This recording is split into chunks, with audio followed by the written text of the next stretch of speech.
difference at this point does it make? Doesn't make sense.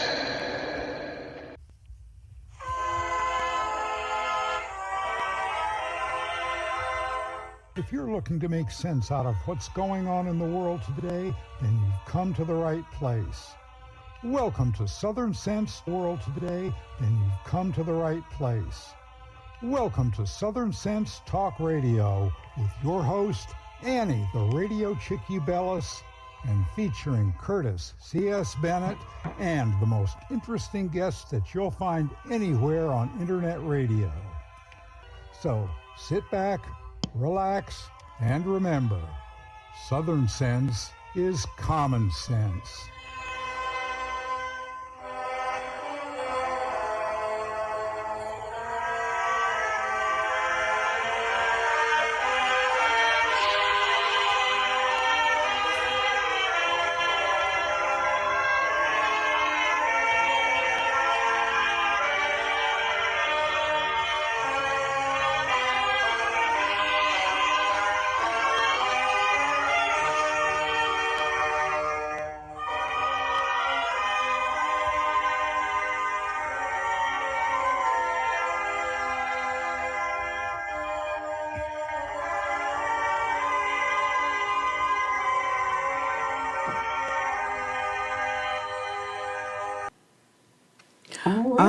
And welcome back to another adventure here on Blog Talk Radio, SHR Media. Oh, good Lord, iTunes, Stitcher, Spreaker, YouTube, Facebook, and half a dozen other places. I don't even know where we're at. You're listening here to Southern Sense, and I'm your hostess with the least hostess, the Radio Chick-A-Dee, Annie, along with my courageous co-host, who I hope has his sound going up.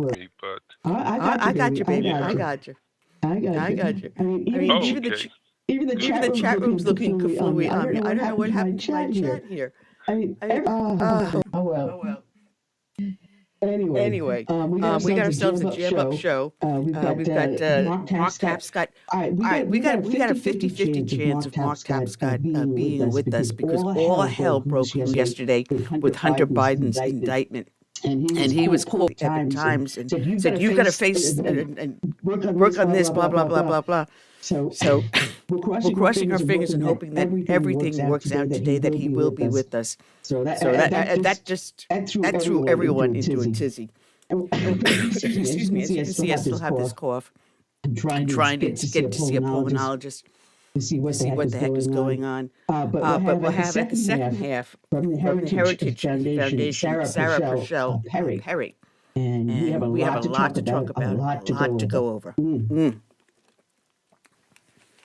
Anyway, Curtis, you still with me, or am I carrying this? It looks like we're going to be batting 1,000 today. So some of the things we're going to be discussing with Mark are what's going on with Hunter Biden, all the things that they've charged him with do not even come anywhere close to bringing anything in association with his father. He knows that he's going to get a slap on the wrist. You know that. I know that. They're just trying to throw us a bone and make it feel like we're eating a whole cow. And we're not. We're not buying it. There's nothing about failing to register as a foreign agent. There's nothing about the money laundering.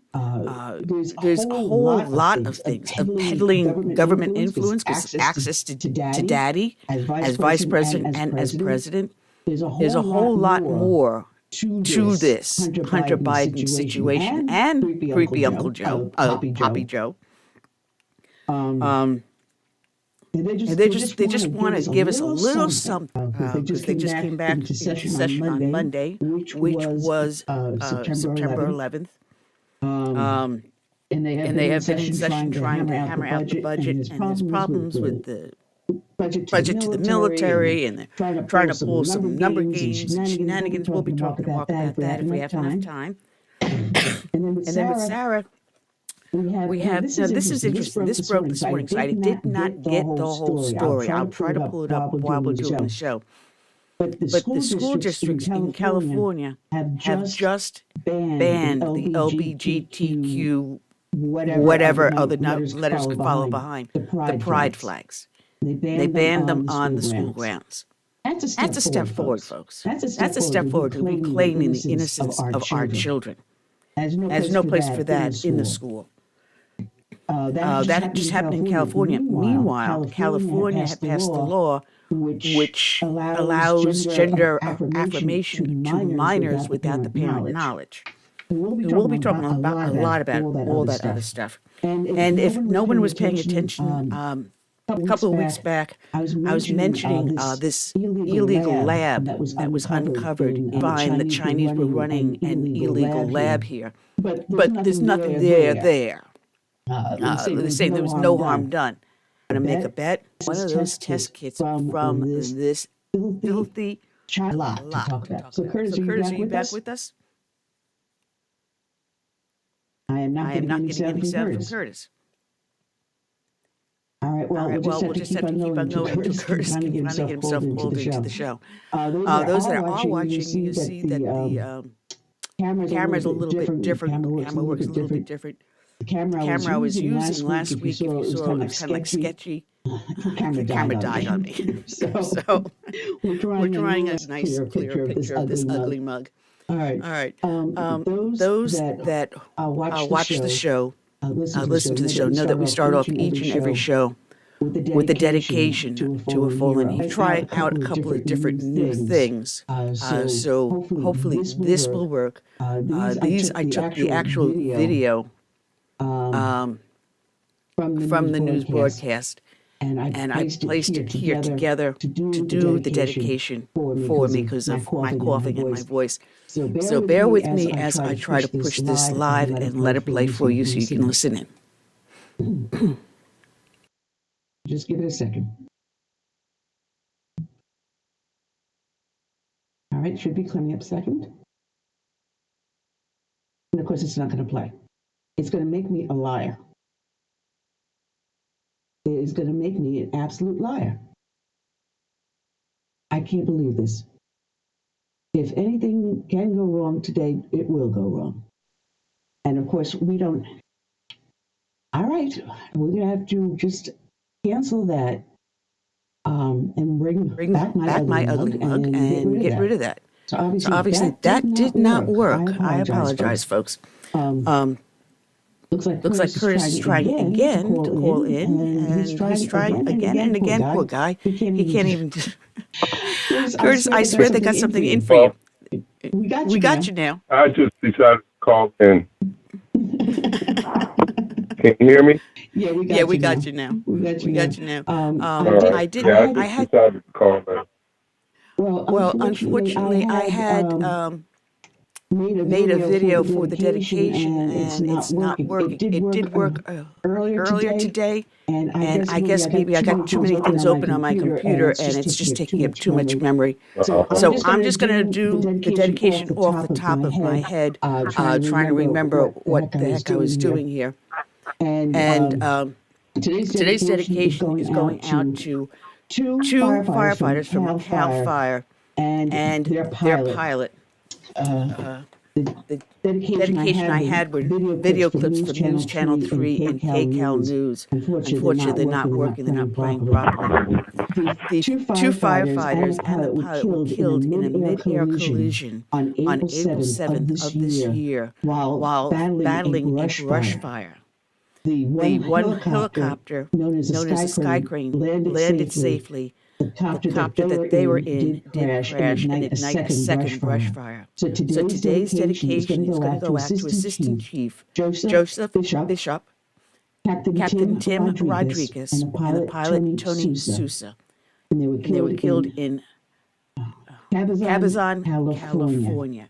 Now I'm hoping that this will play, and I'm going to try this once again. And here we go. Let's try this.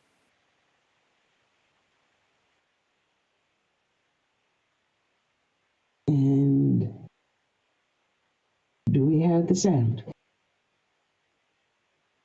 And we have no sound. And unfortunately, that is what we got. I put up a picture for those that are watching on the video of the three that were killed. And it was supposed to play The Soul of the Nation by Tiffany, and that is not working. So I apologize, folks. we're having some technical difficulties. Things that worked fine earlier today are now not working at all. So let's get back to our show. You, Curtis. And let's see what other things we can kind of like mess up around here. Yeah, this is Friday the 15th, not the 13th, if I'm not mistaken. Yeah, I know. Like I said, the best laid plans of mice and men often go astray. And unfortunately, that is what's happening here. And I apologize, guys. I had everything worked out perfectly. Had it tested and I ran it on my computer, but I guess once I go through the internet and run it, that's what throws everything off. So unfortunately, it just didn't work today. But I didn't mean to do a half-ass dedication. These men deserve the full honor that they gave their lives to save lives. And it's a shame that I couldn't do the proper honor for them. I apologize, guys. But we will still persevere. And let's see what we got here. Excuse me. Anyway. Yeah, maybe by the end of the show we can get it up and running, the dedication. Well, while you were pulling back in, I did a quick one. So again, I apologize. I thought I had everything working perfectly, and it just didn't happen. It was not meant to happen.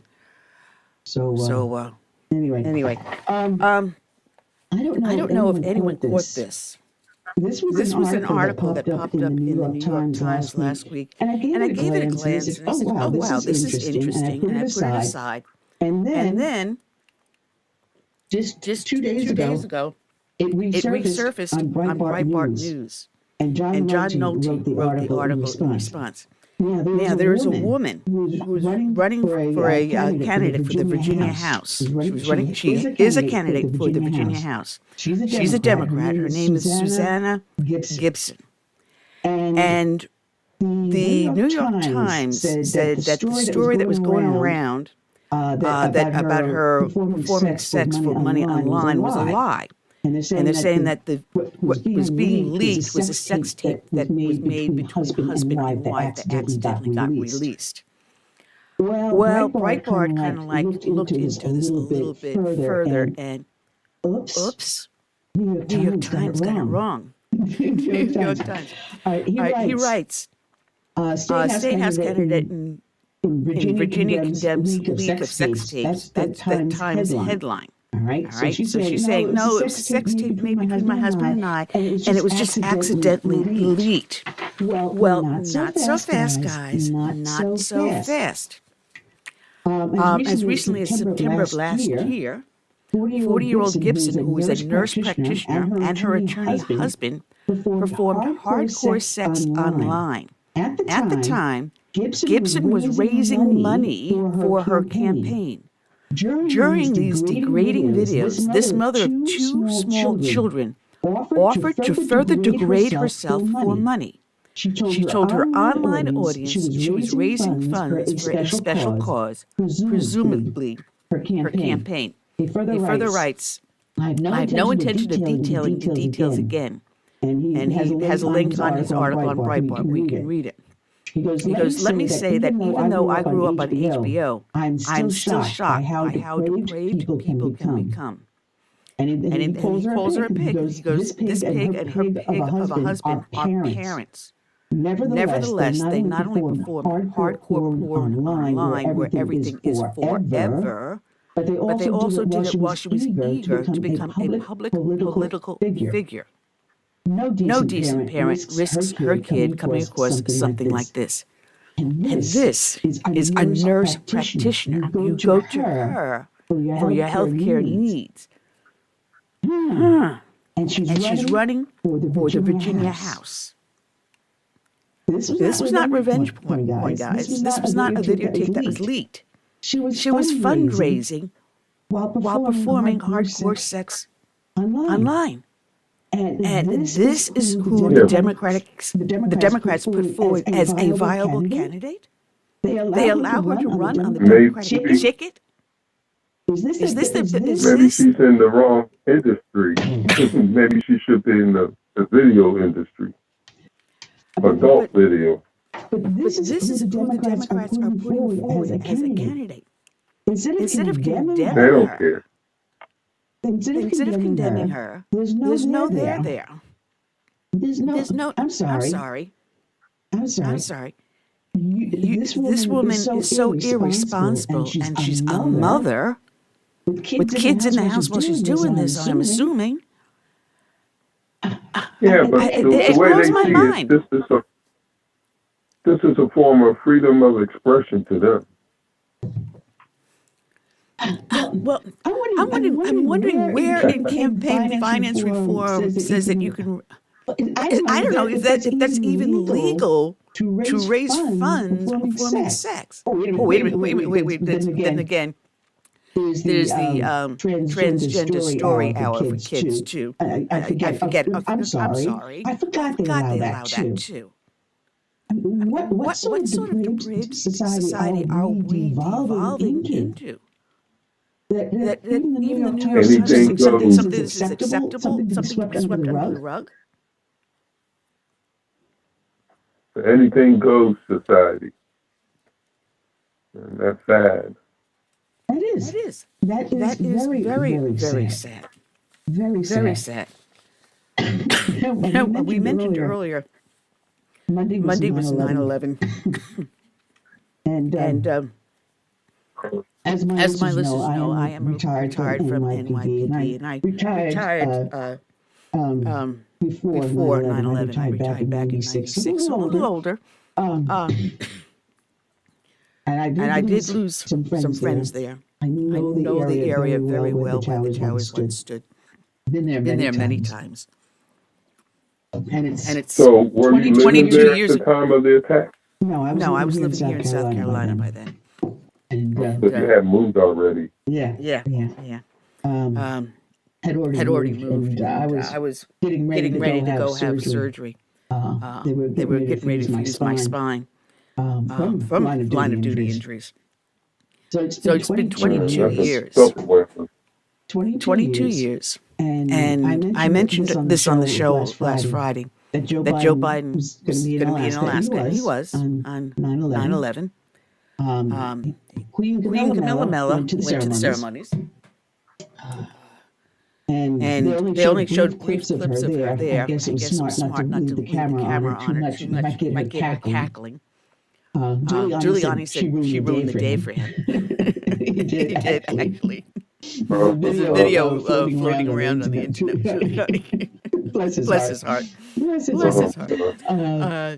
But you want to add fuel to the fire. He had the audacity to again do a famous Joe Biden lie. Flat out, bold-faced lie. Stating that he was at ground zero the day after the attacks.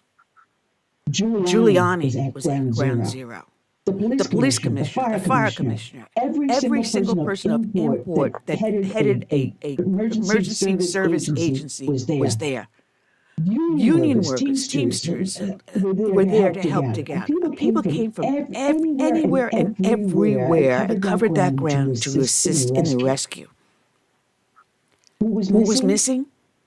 President Obama and Joe Biden. They weren't there. Joe Biden flat out lied, saying he was at ground zero the day after the attack. He was nowhere there. I'm sorry. That he says this the same way that when he went to Hawaii, that he equated what happened in Maui, in Lahaina, the city destroyed by that wildfire, to the kitchen fire he had in his house. A kitchen fire in your home is not a wildfire that devastated the island of Maui that will take years to recover and rebuild. That's not the same. That's the same thing he did when he greets the parents and families of the fallen at Dover Air Force Base when they come back from the war on terror, serving this nation and giving their lives. And then he says, "I know how you feel. I lost my son Bo." That's not the same as another bold-faced lie. Then, to make matters even worse, excuse me, he had wanted to give the terrorist that did the bombing, Sheikh Khalid Mohammed, and 5 of his cohorts a plea deal to help avoid the death penalty. Now, we spoke about this on the last show. However, what I didn't know, on the 22nd anniversary of 9/11,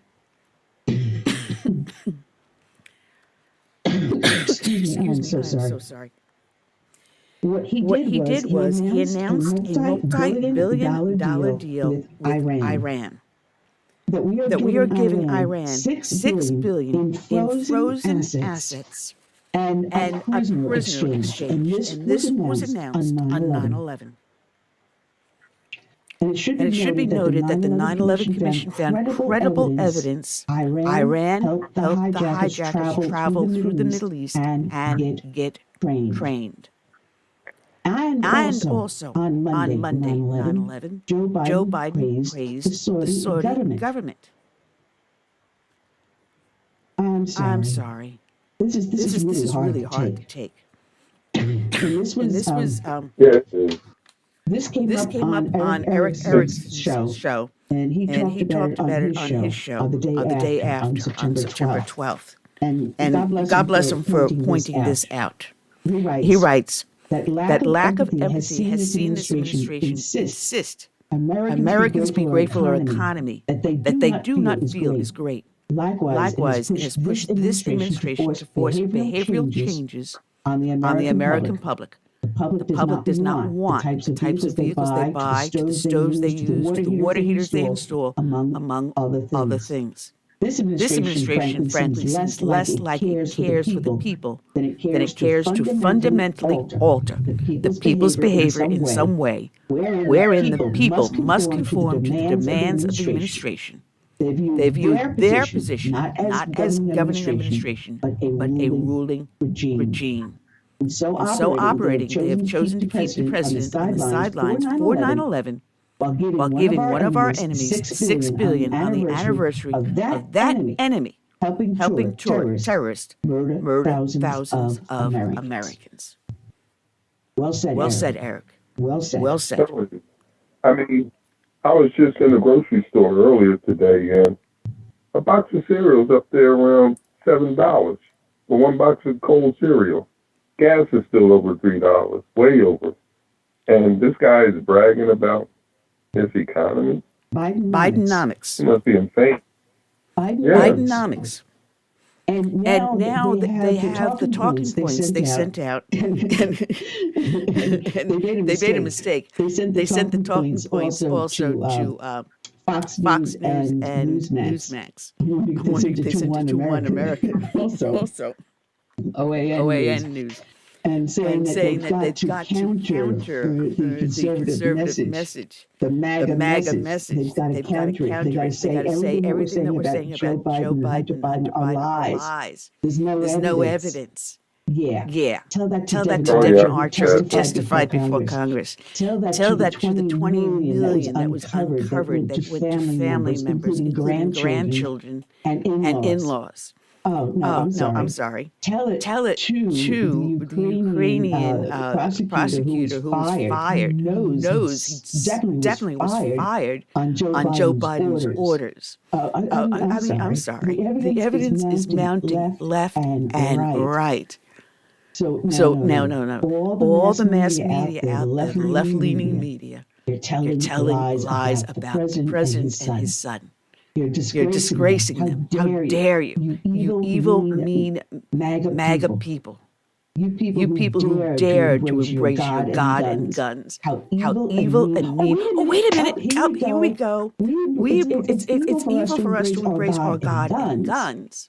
And yet Joe can claim to be devoutly Catholic, and it's no big deal his son illegally obtained a gun. It's okay for his son to do that. It's okay for Joe Biden to profess his faith. But how dare we do that? Yeah. He's out there bragging that he's created like 13 million new jobs and this and that and the other. But what they're not saying is a lot of these people just returning to the workforce after being out of it for 2 years because of COVID. He's not creating anything. The levels are starting to go back to where they were before COVID. But he would like to brag that, he's created more jobs in a shorter time than the last president that had 4 years. And we know who he was alluding to. He's not creating anything. I gotta say, my baby sister is watching on Facebook, and she says I'm echoing. I don't know why I'm echoing on Facebook. I have no idea. But you got a reverb? Yeah. I don't know. I have no idea. My encoders.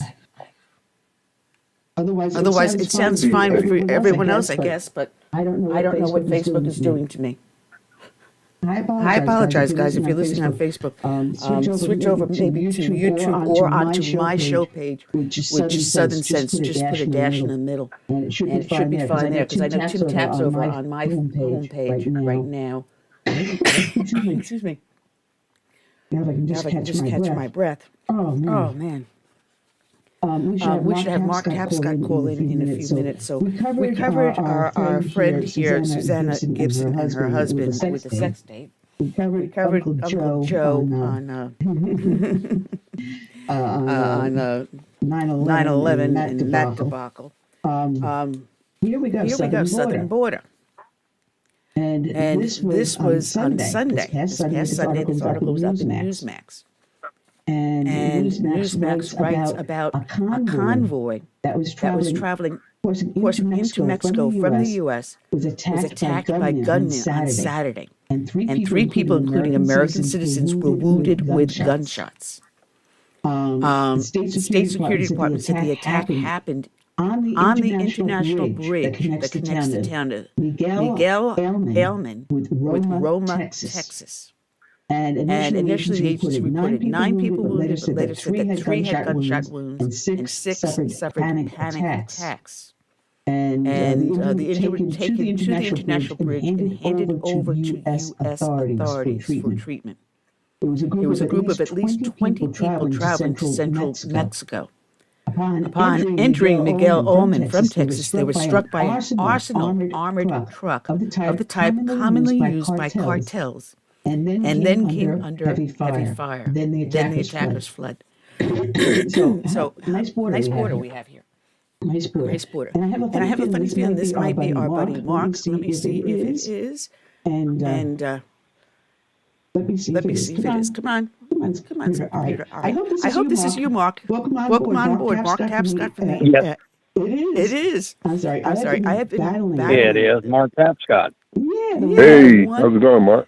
The one. Hey, Curtis, how you doing? All right. The one, anyway. You have been having one heck of a fun field day over there with the breaking of the Hunter Biden story of his being indicted on 3 charges. For twice perjury on an official federal for possessing a handgun illegally. And I would start to go off on a rant that, they yell at us for embracing our God and guns. It's okay for Joe Biden to say he's devoutly Catholic and his son to obtain a firearm illegally. It's okay for them to embrace God and guns, but we can't. How really ironic that is. Well, it is indeed, Annie. And you might recall also that at one point Joe Biden, if I recall correctly, said that nobody actually needs a pistol or an AR kind of rifle for self-defense. You need to get yourself a shotgun because that'll take care of them. Out the back kitchen door. If you remember it. He said it out the back kitchen door, shoot it out in the air. Hello, Joe. What goes up must come down. And people are known to have been killed by a bullet shot straight up in the air, came down and struck a person and killed them. That's why you don't randomly fire a gun up in the air, because you don't know where it's going to land and who it's going to hit. Brilliant. That's true. I guess Hunter didn't hear that day. Well, I was starting to talk. I'm sorry. Ever since I've had the influenza, I've been having problems breathing. So if I start coughing, please forgive me. But looking at, I'm sorry. No, don't be. I'm trying to see a specialist. That's if I can ever get into one. It's like you got to be the son of God in order to get in there. And I'm not that amazing. But I'm looking at it. These are the least charges that they could ever come up with. It's as if they're saying, we're going to throw you a bone and make you think you're eating the whole entire cow and you're going to be satisfied with this. That's exactly how it looks to me. Well, they are felony charges. I mean, technically, he could be subject to the possibility of 25 years in prison, but realistically, the real significance, I think, of these charges is they are the ones that don't connect him in any apparent way with Joe Biden. If they go after the tax problems that Hunter Biden has been investigated for, then that gets real uncomfortably close to Joe Biden himself, because then Hunter has to start explaining where his income came from and where it went. And that could be a real problem for Joe Biden. So, here we are yet again. David Weiss from Delaware, recommended by 2 Democratic senators to President Trump for the appointment, taking care of the president's son. He's going to get a slap on the wrist. We're going to say there's no there. Look, the law. So even though we're not treating Donald Trump the same way as we're treating Biden, there's no there. And that's the problem. And I don't think the general public is going to buy it for very much longer. I'm seeing people on the left starting to go, wait a minute, I'm scratching my head, something's not right here. But I love the talking points the administration put out to all the media, including Fox News and Newsmax, got the memos about these are the talking points we want you to talk about. Now, we knew that the Obama administration was doing that, and we know the Biden administration has been doing that all along. But now you have definitive proof. They hand out to the media, these are the things that you say. You wonder why MSNBC sounds exactly like CNN and vice versa. Well, Annie, you're not the first person who has noticed a tremendous, striking similarity between what the Democratic Party's various office holders, especially the ones that have been in the White House, what they say. And, it's certainly not been a secret that there's a tremendous difference in the way the media deals with a Democrat in the White House and how they deal with a Republican. And, whether or not you like Donald Trump, the guy probably gave more time to answering questions from clearly hostile journalists during his 4 years than certainly than Biden has. And I suspect probably more so than Barack Obama did. Barack Obama didn't get a whole lot of hostile questions or difficult questions, we'll say. No, he didn't. So that's not a new thing. No, it's not. It's not. Because sometimes when I start to watch the press conferences that the White House does have, I just sit there and shake my head. And it's like, are these people living on the same planet that you and I are living on? Do they not see how ridiculous they look? And what I'm finding is that suddenly some of the journalists that have some ounce of integrity are starting to push back. And that's good for us. Yeah, yes. That is good for us. And think about it, Nick. Think about it. If it had been Donald Trump whose press secretary, circulated that kind of a memorandum. Yeah, it wouldn't have surprised me at all if there had been a mass walkout from the White House press room to protest it.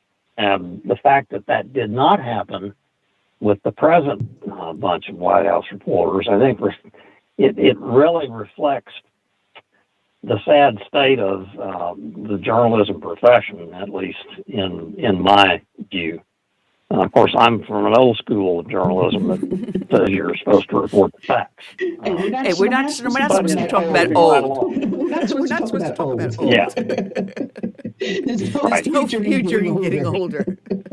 Man. But I was liking when yesterday they kept on trying to press him with the question about his son, being indicted, and they did a good job about keeping Biden away from them. But still, it was good to see that someone is finally saying, there's something here. Let's talk about it. But we also have the Hunter's now suing over the laptop, but he got it, as I understand, through Giuliani. Now, when you bring something into a shop to be repaired or serviced or whatever it is, I've never seen a shop without this on there. If items are left over X amount of days, they are considered abandoned, and then the shop takes possession of that item and does whatever they want with it. Whether they throw it out, repurpose it, or sell it. It's up to that. Because now you abandon it. You said you're leaving it here for 30 days, 60 days, 90 days. I mean, even a pair of shoes, which reminds me, I got to pick up shoemaker. If you leave them there for so long, they're going to get rid of them.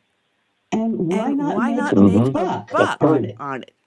So now it was the shop owner's property for him to do whatever he chose to do with. And they're saying, no, you hacked in here, you did all these things and everything else, but there's... What do you see happening with this? Is this going to be tossed completely out and saying, hey, listen, you were dumb enough to leave it behind, and now live with it? Well, I have to admit, I was very puzzled when I first heard about that litigation being initiated because, it would be, assuming that it goes forward, it will be yet another avenue of discovery for somebody who has not necessarily got Hunter Biden's best interest at heart, or who may have the public interest. So I was puzzled by it. It's a, so let's just say, a very unexpected move on the part of him and his many attorneys. That's what really does make me scratch my head and go, duh? What? Because once you bring the laptop in, which you have to in order to prove your case, everything on the laptop is part of the court record, which is a public record. Yeah. So everything will be exposed. So this was not the smartest move. Maybe trying to bribe the guy to get the laptop back so you can destroy it. I don't know. But then again, if you do some of that funny money, Stormy Daniels, then the public's not too happy with you. Yeah. That ship sails a long time ago because once the laptop was out of the once it was out of the hands of the guy at the computer repair shop, there are multiple copies of the whole thing out there. So it's Pandora's box has been opened, and it ain't going to be closed on that one. Oh, man. Newsmax had an article just recently. Actually, it was on Monday. Senator Johnson did an interview with them, saying that, Obama was fully aware of the influence peddling going on with the Bidens. Now, no one else is talking about this because you have a vice president and his son peddling influence And the White House is like, there's nothing there. There's no there. Really? Mm-hmm. I did not read the specifics of Senator Johnson's statement. I did glance through some of the news reporting on it. Frankly, I'm a little surprised if, in fact, we do ultimately learn that Obama did know about it and didn't put a stop to it, because I guarantee you Barack Obama is a smart guy, and he would have immediately recognized the apparent, some would say the obvious conflict of interest that would be involved, and that would be damaging to him, and he would not like that at all. So I'm going to be really curious to see where that one goes. Yeah. Hey, Mark. Yes. Yeah, I was just going to question whether or not the Democrats still fear Robert Kennedy Jr. Are they still trying to push him out? Well, apparently they do, because the DNC this past week has gone to great lengths to make sure that, President Biden never has to worry about a primary or a debate with the guy. So, they must be. Otherwise, why would they be going to such a length to prevent anybody from having the opportunity to vote for Kennedy rather than to vote for Biden?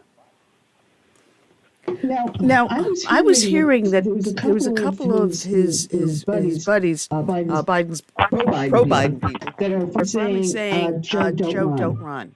Is there any senior columnist of the Washington Post, his column this past Sunday, which said Biden should not run because people are worried that he's too old. That really was a signal to official Washington, if you will, that, okay, it's okay now. The cat's out of the bag. Everybody has seen him shuffle. They've seen him fall. They've seen him be confused. They've seen him be not certain of where he's supposed to be or what he's supposed to be doing.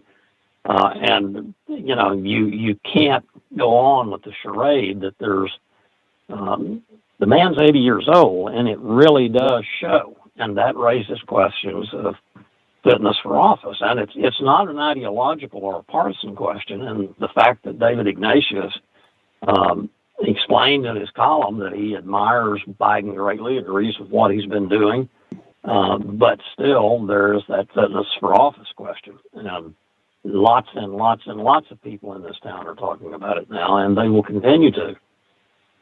Because we see the deterioration of Dianne Feinstein, and that is so hard to watch. She's even confused about whether or not she gave power of attorney to her daughter, and her physical appearance is shocking. And we have a lot of people way up there. We're not going to discuss you and me. We're not running for office or in office. But the age that we have up there, the whole thing over, like the Aegean stables. Where's Hercules when you need him? Come on, clean up the stables here.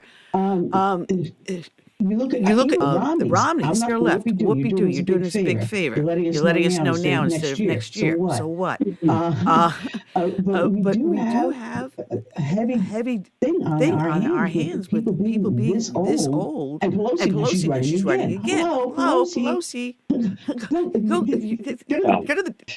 I'm sorry. Don't. Please don't. That's just an interesting historical footnote on that.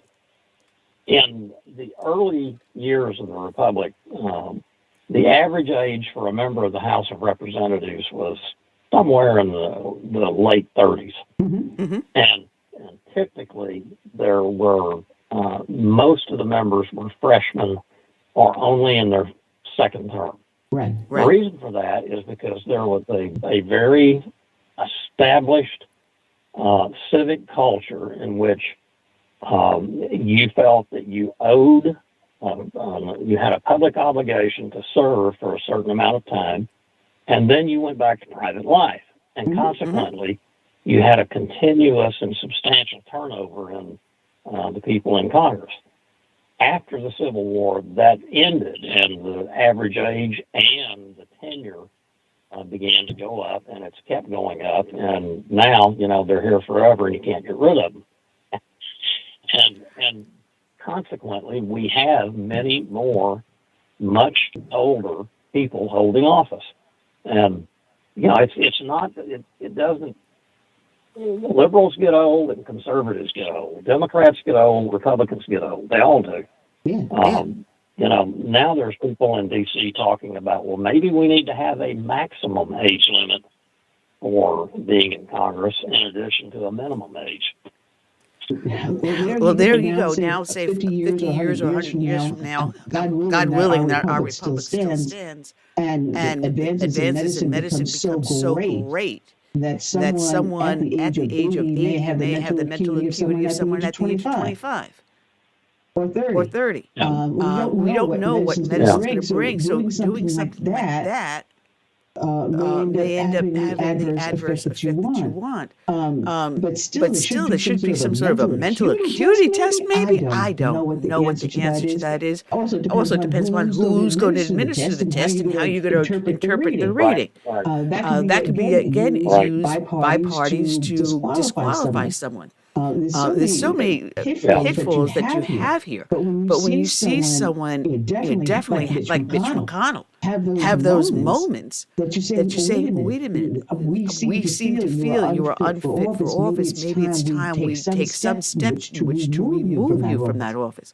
But you mentioned about how everything changed around the time of the Civil War. That's when we saw in government the massive growth of the administrative arm of government. And they never had that before.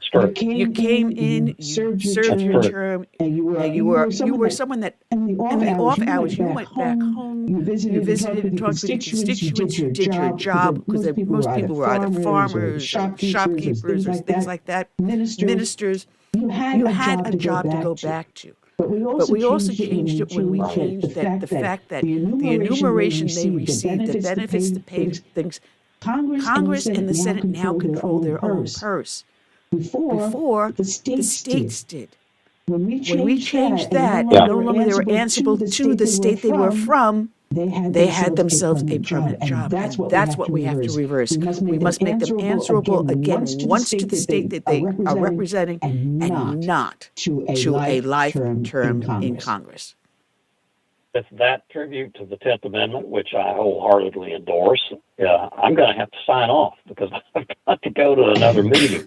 I know. With everything breaking out, and it's coming out fast and furious, which is why I gave this show today nothing to see here. Politics as usual. There you go. There you go. Listen, we will do this again in a couple of weeks. Okay, God bless. Take care. All right, bye-bye. See you, Mark. All right, take care, Mark. Check them out at the Epoch Times, EPOCH Times. And I think we were supposed to call our other guest, and I don't see I have her phone number. I think I screwed up here. Same time. And I'm seeing a hand up. Oh, shoot. I have to apologize. You're on the air live with Southern Sense. I am screwing up today, so I apologize. I'm the hostess with the least mostest. Annie, who am I speaking to? Yeah, this is Bianchi. I had a comment to make. Hi, Bianchi. How you doing? Bianchi. I'm looking for the phone number. I'm so sorry.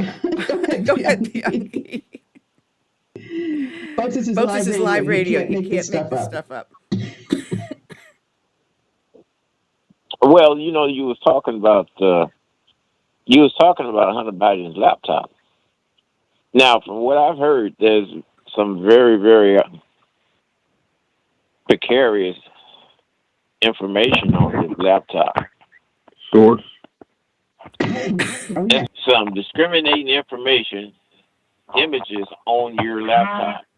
Whether you intentionally put them on there or not, you are some deep trouble, especially if those images have to do with children. Mm-hmm. I mean, that's just the way it is.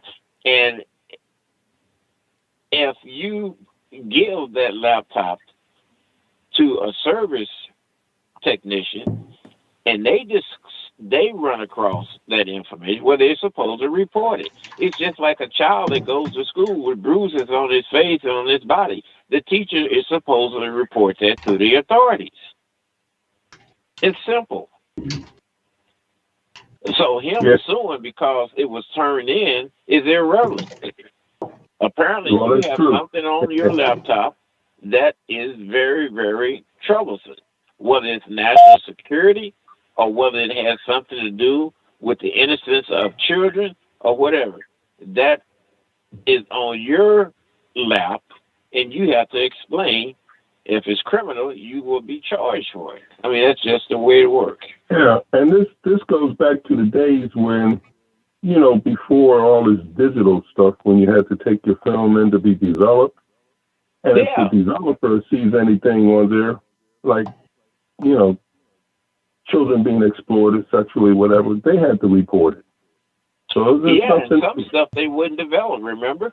I don't know how old you are, but if you had taken a picture of your new person, they wouldn't develop it. That's right. And on the qualification, now the constituents of an area, that's up to them to vote for who they want. Yeah, sir. It can be Methuselah if they want. How you doing? Johnny Appleseed. But the thing is this, is that there was many outcries for Donald Trump to be examined to see whether or not he was conscious of his abilities to serve. But you don't hear that being leveled against Joe Biden. And I blame conservatives for that. Conservatives should be up and on, marching up and down the street, demanding that Joe Biden undergo tests instead of sitting back. That's the way the other side done with your candidate. Well, not only that, they wanted Trump to agree to, saying that, he would recognize Hillary as she won. And it was like, when he won as president, they were out there, he's not our president. He's not this. He's not. They didn't accept that he won. Curtis, we have our guest in, so let me bring her in on the line from the Heritage Foundation, if my computer behaves a little bit. Sarah Parshell Perry. And how are you today, Sarah? Welcome back. Thanks for having me. I'm good. We just had Mark Tapscott from the Epoch Times, and everything is heated up in D.C., girl. I'm telling you, it's crazier than I have ever imagined. I saw a news flash just before coming on air that the school districts in California have banned the gay pride flag. Have you heard anything about that? That shocked me, considering California just passed that crazy law that gender affirms minors without the parents knowing. Well, that's real interesting, actually, because as of last night, about, I want to say 9 p.m., 10 p.m., our Eastern Standard Time, a federal judge in California actually blocked a California school district's policy of hiding gender identity information from parents about their children. Now, that's significant because it is the first in the country to hold that this policy is illegal. He actually called the school policy the, quote, trifecta of harm, meaning it was harmful to children, it was harmful to teachers, and it was harmful to parents. And I am surprised that this is coming out of a judge in Southern California, but we are incredibly gratified by that. I have not heard anything about a judge determining one way or another whether or not the gay pride flag can be hung in a public school.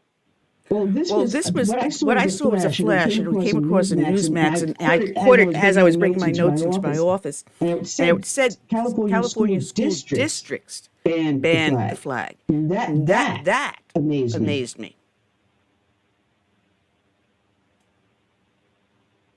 I'm wondering if that is sort of the part of the parents' rights momentum that we've seen sort of carry across the entire state.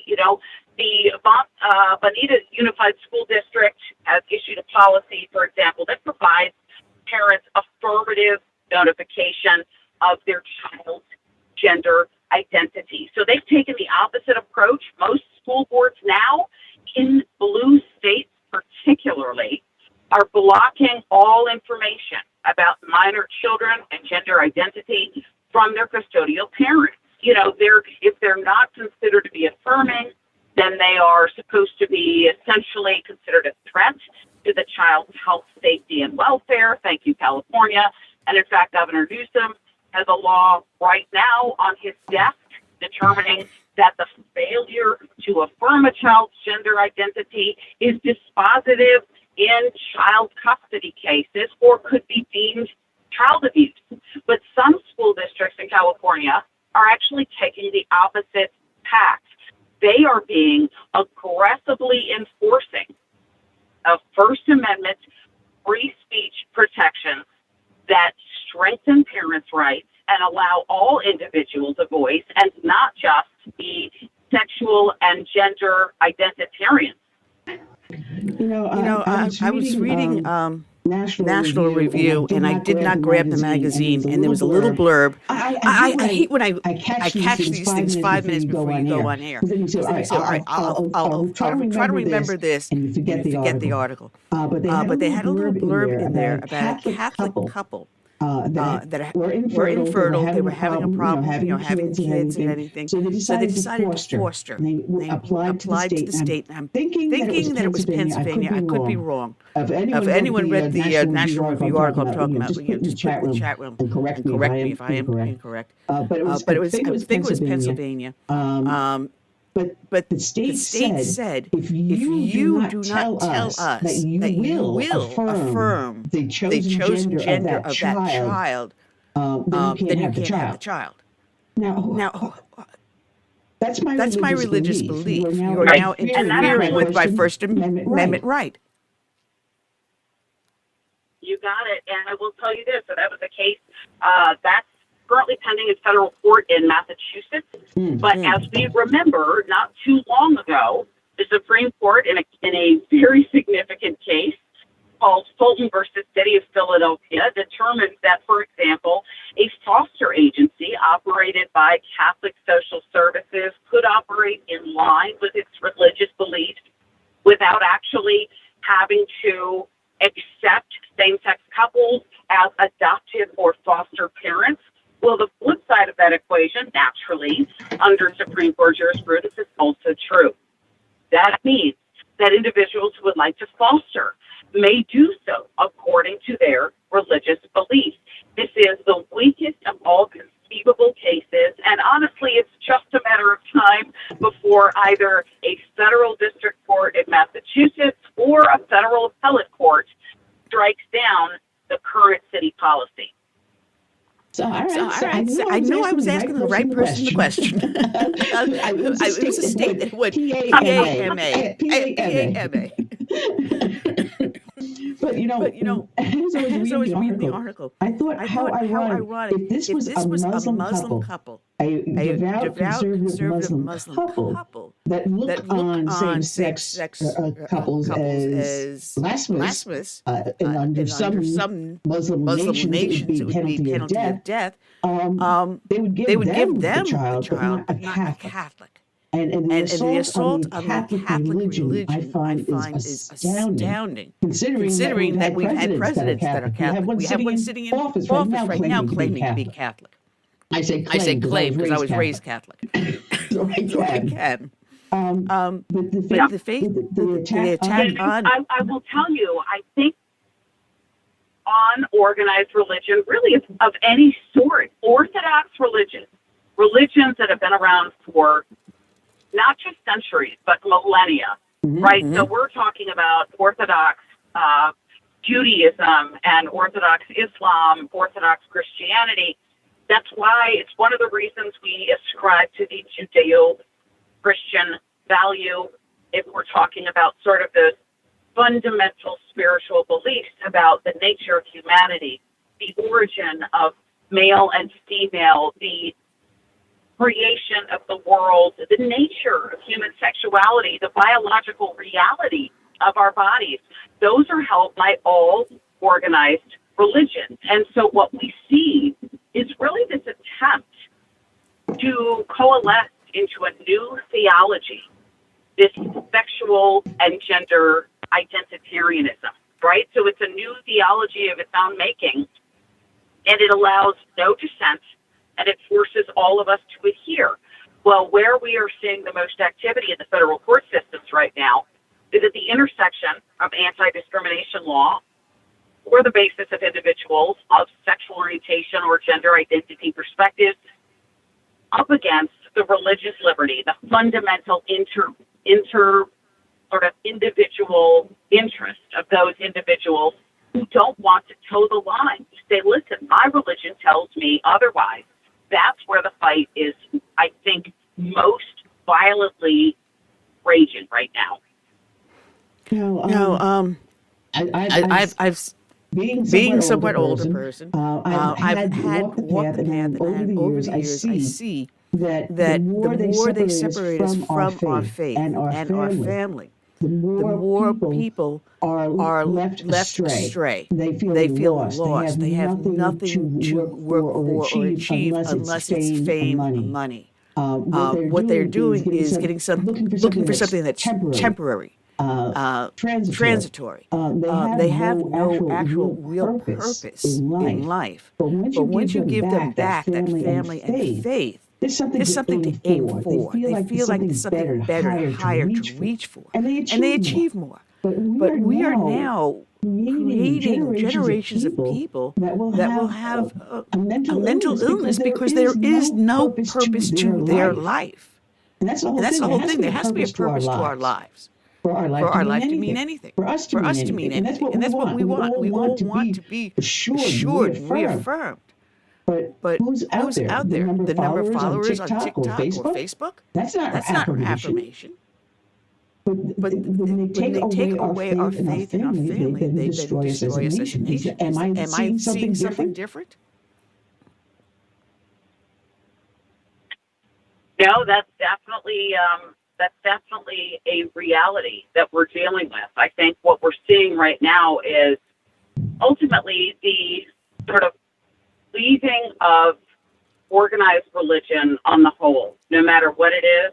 And it's the evolution of self over greater cause, greater belief, greater purpose, or greater God.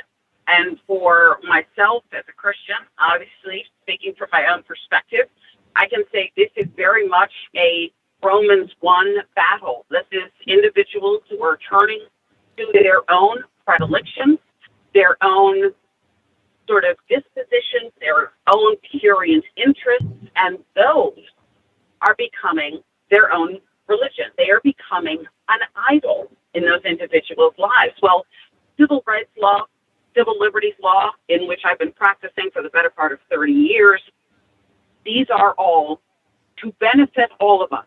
They are to be universally applied without elevation of one class over another or the creation of special interest groups. We are not seeing that as concerns sexual orientation and gender identity, but especially so gender identity. That is the new vanguard for leftist sexual orthodoxy right now.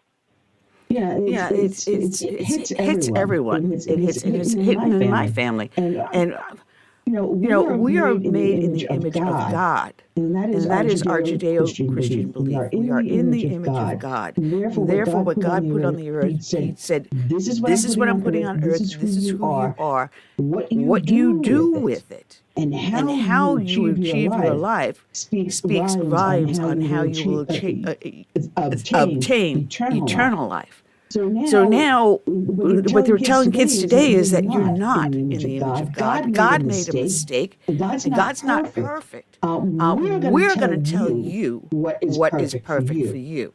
So you have people telling kids, I'm sorry, you feel differently because I know better than you, and you need to do this. This brings me around to that article you wrote about Dr. Frankenstein.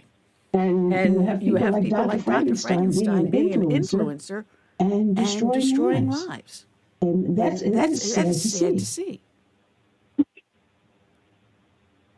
He's out at Oregon State Hospital University, and he is he's a pink-haired surgeon. He self-identifies himself as a queer surgeon. I don't know if someone leads with queer. I don't automatically think that maybe perhaps they're the best individual for the job, that they are more concerned with their sexual orientation or gender identity than they are with actually their medical credentials, but that's just me.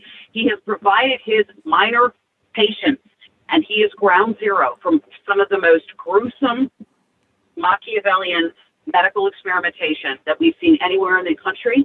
He offers now patients a surgical non-binary option. In other words, if you are a girl, we will take off your girl sex organs up top. We will perform a double mastectomy, but we will leave you intact on the bottom so that on top you look like a boy, but on the bottom you look like a girl. Vice versa for biological males. It's absolutely horrid, and it identifies the fallacy, that falling tautology of gender ideology that has from the outset been a house of shifting sand. Gender identity relies on sex. Sex is immutable. It is determined by God, and it is unchanging. No one is born in the wrong body. But unfortunately, doctors like Blair Peters are making quite a significant amount of money based on what could be sort of the passing fancy or adolescent angst of a growing group of cohorts from 12 to 18. Now, I've said this many times, in watching fads that go on schools, and these fads with school-age kids usually center on girls and their cliques. At one point, it was anorexia. Then bulimia, and then teenage pregnancies. And you see the fads. Now the newest fad is transgenderism, where it used to be mostly males. Once they come through puberty, then they decide, hey, well, maybe I'm really not a boy. But it was a minute, less than 1%. And also now, again, with the girls, with the cliques, I'm one of the people, I'm going to be hip, I'm going to be famous, I'm going to get on TikTok, I'll have my video like Delvin McVaney or whatever his name is, and people will like me. But that's it. It's a fad, and once the fad is done, and the rest of society looks at you and goes, you decided to do that to yourself. Don't look at me. But this is what we're doing to our kids. It is scary. It is very scary. And like I said, I don't know of a family that hasn't had some influence on. Yeah, it's interesting because these are individuals that they have been largely recognized for the better part of 200 years by the courts to be possessed of what's called limited agency, right? So they can't vote, they can't be drafted, they can't they can't get married. These are fundamental commonsensical principles because the law has always understood that minor individuals. You're breaking up, Sarah. I think we lost her. That said, in all other contexts, we believe that you should be limited in these particular uses of your agency. And yet, when it comes to medical care, gender-affirming medical care, our goal is to let you get as much experimental treatment as you possibly can. And I will tell you, as the parent of 3 teenage children, it is significant how limited their capacity it is to make lifelong decisions. That's significant, and it's the double standard no one on the left wants to talk about. We won't let them drink or buy cigarettes or get drafted or vote, but we'll let them cut their breasts off. That does not make sense, number one. And number two, it's legally unsupported. But we're allowing it to happen. And there was California that they were teaching the teachers how to recognize, quote, bigoted parents that are anti-LGBT, anti-transgender, whatever. Teaching teaches how to identify them. So we know now that parent we have to keep separate from that child. We need to control more of that child so that parent can influence them. And when we give up our parental rights, well, then we got Hillary Clinton's It Takes a Village Idiot book.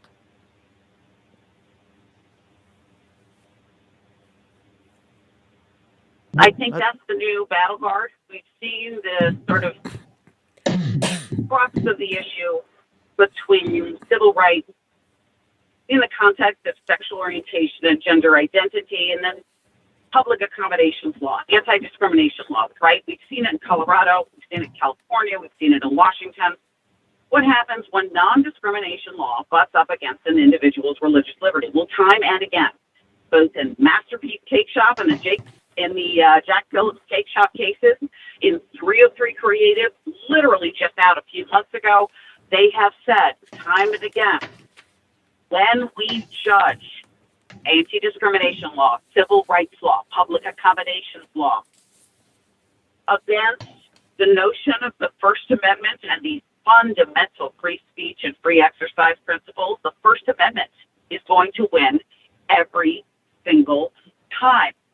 I think that some of these blue state governors recognize that, and yet they are essentially banking on the fact that it will be easier and quicker for them to sign a law that will sign away all parental rights, or it will expand definitions of sex to include gender identity. And when it does that, it will just wait for conservative litigators to pick up the case and take it all the way to the Supreme Court. So it is an expensive, arduous, exhausting proposition. I work with probably 200 public interest law firms and public interest legal attorneys. They are doing the best work in the country, but it is constantly a battle. And when I tell you that parents are in the front lines, they really are. These are parents that need to be extra vigilant of what's happening right underneath their noses with their own children. Look at the father that Youngkin just pardoned. I think the mama and Papa Bears have been awoken. You mess in their playpen and you're going to get yourself a big paw of claws. And I think the claws are finally coming out. And thank God for people like you, like Heritage Foundation, and others out there that are fighting to help preserve the family and protect these children and parents. It is so important, the stuff that you do. We have to talk about it. We have to bring it to the forefront. I mean, that child, that mother gestated for 9 months. Oh, by the way, I have to tell you something funny. My neighbor just had a grandson. And when he's telling me about the grandson, I came across this little onesie for the newborn baby. It said, I just did 9 months and I'm out. My parents are doing life. It's a good battle cry. Great. My mind is going in weird ways. But we have to preserve the rights because you had that child with you for 9 months. It knows your smell. It knows everything about the mom. And when it's born, you breastfeed it. It becomes even more bound to you. Your voice, the smell of your body, the skin, the touch of your hair. It knows its mother. And likewise, it then comes to learn the father again. But once you put them in school, it doesn't mean that child is no longer yours. It's not property of the state. It is actually, in reality, the property of the parents, the legal parents. And this is what you are fighting. And for some reason, they don't understand. We are not wards of the state. We're not enslaved to the state. They cannot tell us what we teach and how we raise them. We let them teach our kids, but they're still our kids, right? Listen, even the Supreme Court, in a case in 1925 called Pierce versus Society of Sisters, the Supreme Court said the child is not a mere ward of the state. And in fact, the parent's interest in directing the upbringing and education of their own children is paramount, is what the Supreme Court said. And for 100 years, it's recognized that as being the oldest, and I quote from a decision in the year 2000 called Troxel v. Granville, the parenting interest is, quote, the oldest fundamental liberty interest this court has ever recognized. It has been so germane, we don't even need the Constitution for it. It stems from what's called natural law. God gives us these parents, these children. We carry them for 9 months. We raise them until they are 18, and they fly the nest. That is a responsibility bigger than any teacher will ever have for the course of any school year, no matter what a minor child's gender identity happens to be. Well, the tide is turning because Governor in Tennessee, Bill Lee, recently signed a law considering with gender-affirming health care, which bans it, a total ban on gender-affirming health care for children. There's other stuff in there, too. What's going on with this law? He signed it, now it's in effect. Is it going to be challenged, or do we have something that can be used state to state with what he's done? Well, believe it or not, 20 states, 20 have enacted bans on it, sort of gender-affirming medical procedures for anyone under the age of 18. Sometimes it's a complete ban. Sometimes it's just hormones or it's just surgery. But we have seen good movement from brave legislators in 20 states. But here's what's happening now. We've seen a circuit split. So the 6th Circuit and the 11th Circuit have upheld Tennessee and Alabama's laws. But the 8th Circuit has struck down a state law, and I believe that's coming out of Montana, but I'm tracking so many states right now, I'm not quite sure that's correct. But the 8th is now has now split with the 6th and the 11th. This is invariably and undoubtedly headed to the Supreme Court. Here is why I know the Supreme Court will grant this particular issue. It is not only a time-sensitive matter that when an emergency petition comes to the court for review, they are more inclined to look at it in closer depth, especially if states are already issuing completely different outcomes. The 8th says thumbs down, the 6th and the 11th say thumbs up, but essentially we're going to see this play out at the Supreme Court, and I think in the end, the justices are going to have to reckon with the notion of exactly how much rights, parents have, and exactly how many rights state legislators have in enacting laws based on the welfare of a vulnerable population. So only time will tell, but I'm quite certain we'll see it at the High Court. Well, from your lips to God's ears, we have to have something turn around. And it's funny because I still run a tea party, and I had parents walking up to me when all this was breaking out and saying, "Listen, they're teaching this in the school I'm sending my kids. Do you know of a school that is more traditional that I can take them out and put them in, or is there a way that we can fight this?" And I was not blessed with kids. I got 7 cats. My 91-year-old mother, and I'm working on a third husband, literally. But I had to go around and then find out what was being taught in the schools, and that's the trick, finding out what was taught in the schools. And unless you know how, you can find out what the curriculum is, and then say, all right, fine. And I was able to direct them into areas. Some of them changed over to the Catholic schools, some of them went to the local Holy Trinity, and we do have some conservative schools out there that are good for the kids to go. But getting the information to the parents is now something that is going to be paramount, and letting them know about what Heritage is doing and other organizations out there to fight for their rights and to bring this story to the forefront. So that's why I keep on saying, God bless the hard work that you do over at Heritage.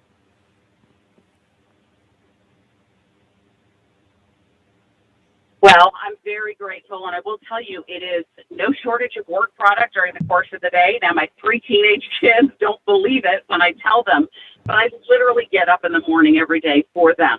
What I am doing is making sure that the nation I leave after I move on to glory is a nation that they are proud of and in which their beliefs and their right to free speech and their perspectives on the world are just as important as someone else's, and that they can be bold in what they believe because the law exists to protect us all. So I feel very passionate do, but so much of it is informed by my position as a mother. But you're absolutely right in that parental rights is really sort of at the tip of the spear right now, and it's going to prove, I think, dispositive in this upcoming election for 2024. Yes, it is. Yes, it is. And I mean, I actually had one mother go to the local school library and go through the books. And then with us helping her, made enough noise that they ended up reviewing the books and reviewing some of the displays and making changes. So even though you don't have kids, this is your community. And how these children grow up will affect how your community evolves and grows. So you have to be involved. I mean, even including going to the school board, because that's your tax dollar being paid to educate those kids. So you want to make sure you get the best bang for your buck with your tax dollar. And we have to be involved in all levels. And I'm amazed. I've learned so much over the last, oh good Lord, now it's 14 years I've been doing this. I never paid attention to before. And it's opened up my eyes, and I hope with this show and with you here on it, it'll open up a lot more people's eyes and say, hey, I can't sit on the couch anymore. I've got to get involved. And that's what we have to do, one person at a time. Absolutely. I could not agree more. Well, Sarah, we are out of time. This is the end of the show. I can't believe it. We're down to our last 4 minutes. It's always a pleasure to have you on. And just tell Corinne, hey, that's a nice lady. She's crazy, but let me go back on. Okay? Corinne does great work for us, but listen, we love being able to provide people with the tools they need, the knowledge they need, and for my part, the legal arguments that they need to be able to say, wait a minute, the Constitution, civil rights law, and God's law all protect me the same as they protect everyone else. And we are always willing to connect people with public interest legal attorneys who are doing some of the most important and compelling work in the entire country on issues just like this. Well, I have to say, I told my fiance last night, I said, people can say the stupidest things you want. I said, they've got the First Amendment right to say the dumbest thing possible. I may not have to agree with them, but I will defend their right to be stupid. Right?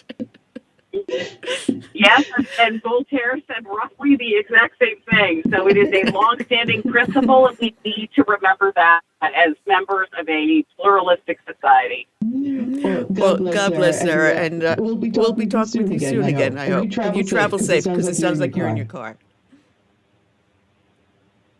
Thank you. Okay. Check out Sarah at heritage.org. Also, the Daily Signal, which is the newspaper over there. And that's all we got for the show here today, Curtis. We do have an up-and-coming country singer.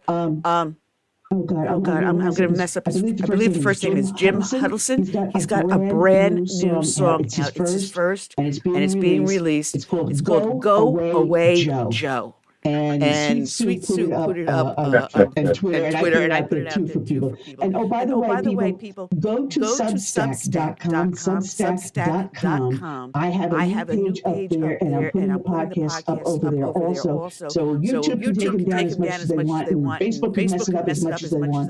But Substack, and just look for Southern Sense over on Substack. I'm out there. I'm putting together a new homepage. As soon as I get all the kinks worked out, I've got so many things going on. I got to concentrate on one thing at a time.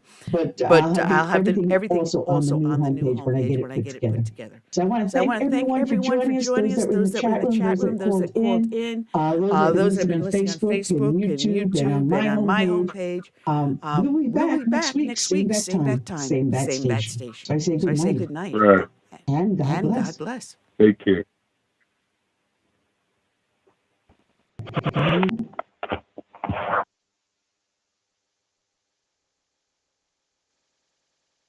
"90 seconds.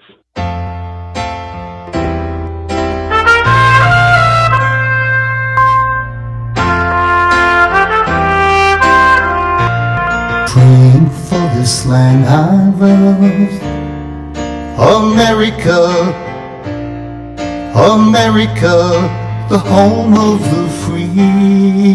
But for her, what matters most to me. That's why I stand for the flag and I kneel at the cross. Long for the friends I have loved and lost. And I still believe in God we trust, and the freedom our forefathers granted us. I hope it's not too late to save America. Do you hear our battle cry across America? We've got to rescue her.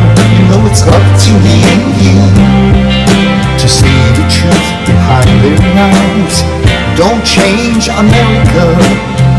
God bless America and the red, white, and blue.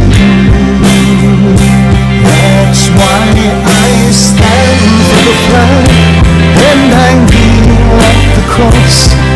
Long for the friends I have loved and lost. And I still believe in God we trust, and the freedom our forefathers granted us. I hope it's not too late to save America.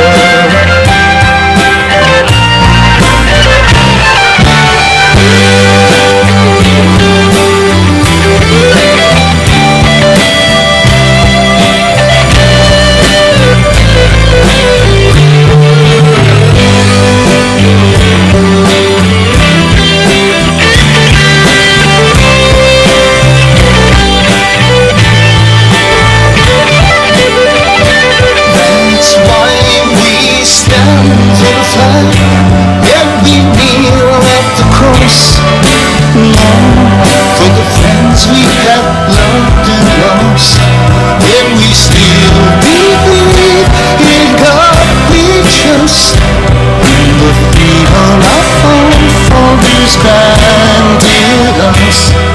We know it's not too late to save America. Save America. Let's save America. Together we can save America.